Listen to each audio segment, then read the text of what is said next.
নমস্কার, আমি অন্তি। আমার আরও একটি ব্লগে সবাইকে স্বাগত। আজ বৃহস্পতিবার। দেখো সকাল সকাল উঠে পড়েছি। আজকে একটু তাড়াতাড়ি উঠেছি অন্য দিনের তুলনায়, কারণ ওই ছেলে উঠে যাচ্ছে বলে না, একটু সকাল সকাল না উঠলে কাজ এগোচ্ছে না। ও চলে যাওয়ার পরে আমার অনেকটা দেরি হয়ে যাচ্ছে কাজে, তাই তাড়াতাড়ি উঠে রান্নাঘরের কাজটা সেরে নেবো ভাবছি।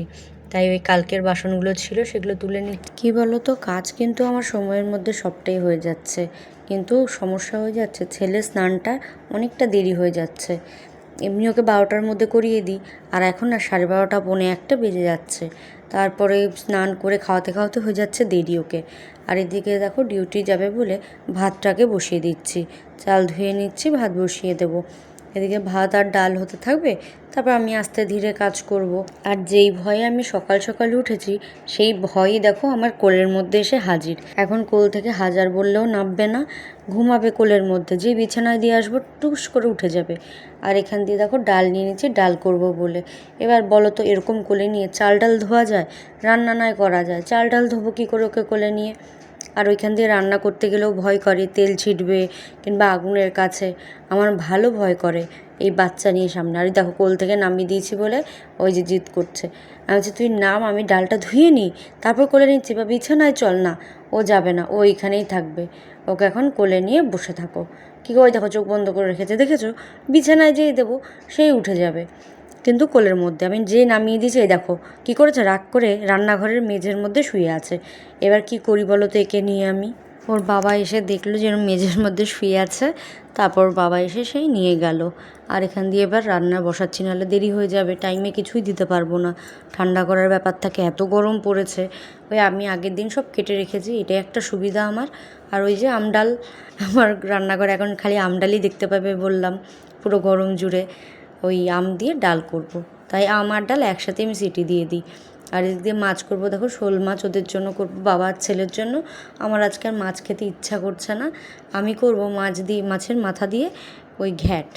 ঘ্যাট আমার বর খায়, আবার ওর মাথা টাথা খায় না। আবার আমার এই মাথা দিয়ে মুগের ডাল, ঘ্যাট, এইসব জিনিস আমার ভালোই লাগে খেতে। মাছের মাথা দিয়ে এই ঘ্যাটটা সেই অনুষ্ঠান বাড়িতে করে না, বিশেষ করে বিয়ে বাড়ির দুপুরে বাড়িতে যেটা আর কি ঘরোয়া খাবারে থাকে, সেই ঘ্যাটটা আমার তো ভীষণ ভালো লাগে, আমি প্রায় করি।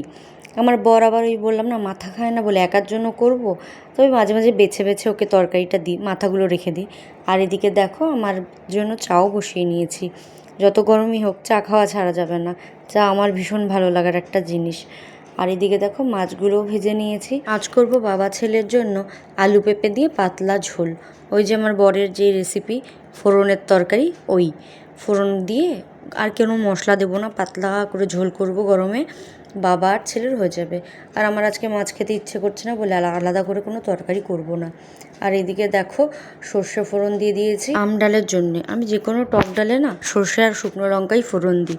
আর এদিক দিয়ে দেখো আমার চাও হয়ে গেছে, হাতে একটু সময় আছে, তাই ভাবলাম একটু ব্যালকনিতে দাঁড়িয়ে চা খাই।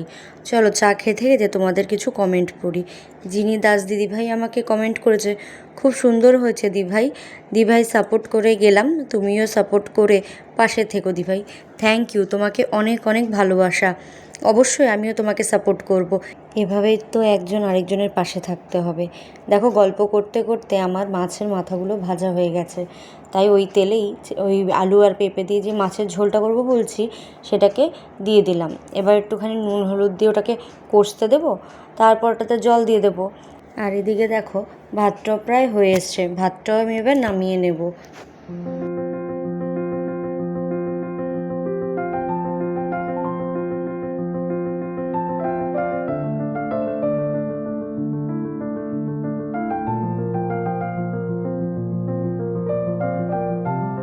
আর এদিক দেখো আলু কাটছি, এই আলু দিয়ে আমি সাদা আলুর তরকারি করব। ওই কালকে বললাম না যে একটু কুমড়ো তরকারি করেছিলাম বেশি, যাতে পরের দিন আর কিছু করতে না হয়, লুচি করলেই হয়ে যাবে, তরকারিটা আমাকে করতে হবে না। কিন্তু ওই কালকেই তো শেষ হয়ে গেছিলো সেটা। যাই হোক, এতবার বললে বর দেখলে আবার কষ্ট পাবে, তো তার জন্য কি করলাম, যে কী করব ভাবছি। তারপর মনে হলো অনেক দিন সাদা আলুর তরকারি খাওয়া হয় না, তাহলে অল্প করে সাদা আলুর তরকারি খাই। সাদা আলু নামেই সাদা আলু, আমি হালকা হলুদ দিই।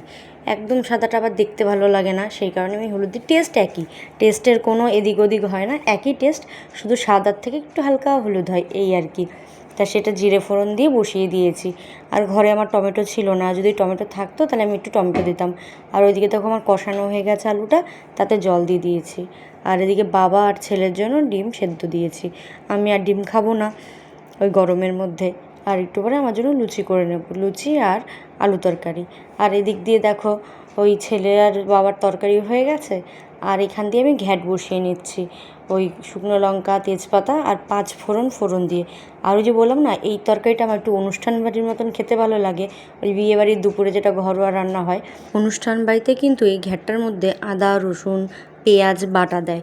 আমিও কিন্তু এইভাবেই করি অনুষ্ঠান বাড়ির মতন, জিরে, ধনে গুঁড়ো, লঙ্কা গুঁড়ো সব কিছু দিই। আর আমি এখানে একটু বেশি করে চিনি দিই, একটু মিষ্টি মিষ্টি হয়, আমার ভীষণ ভালো লাগে এটা খেতে। করে দেখো তোমরা, তোমাদেরও ভালো লাগবে। একটু বড় মাছের মাথা হলে না, আদা রসুন না দিলে অত ভালো লাগে না, একটু হালকা গন্ধ গন্ধ হয়। আর এইভাবে রান্না করে দেখো, মাছের মাথার যে একটা বাজে গন্ধ থাকে সেটা আর লাগে না। আর এখান দিয়ে দেখো সব সবজি দিয়ে দিচ্ছি। আর তোমাকে বললাম না ওই আলু তরকারির জন্য টমেটো নেই, একটা একটুখানি ছিল, তাও কেমন হয়ে গেছিলো সেটাকে তাই ঘ্যাটের মধ্যেই দিয়ে দিয়েছি। আর হচ্ছে দেখো সব সবজি এখন কষিয়ে নেব।